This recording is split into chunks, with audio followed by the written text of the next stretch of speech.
Le Talmud nous raconte le don de la Torah. Le peuple juif se tenait au pied de la montagne. Il se tenait sous la montagne. Dieu l'avait arraché, suspendu au-dessus de leur tête, et Dieu leur dit, si vous acceptez la Torah, très bien.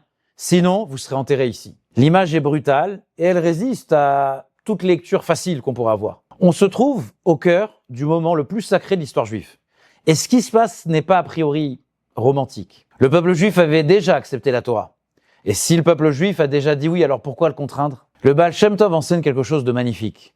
Dieu ne les oblige pas malgré leur accord, mais Dieu les oblige à cause de leur accord. Parce qu'un oui prononcé dans l'extase ne suffit pas pour fonder une alliance. Le peuple juif avait dit oui dans un moment d'élévation absolue. Le ciel était ouvert, la voie divine traversait le réel, leur âme voyait clair, tout était évident. Mais Dieu savait que l'être humain ne vit pas toujours dans ses sommets.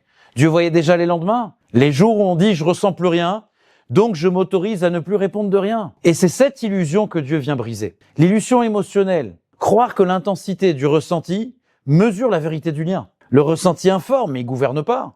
L'humeur traverse, mais elle ne définit pas. L'affect parle, mais il ne doit pas régner. En suspendant la montagne au-dessus d'eux, Dieu inscrit quelque chose dans notre conscience de manière fondamentale.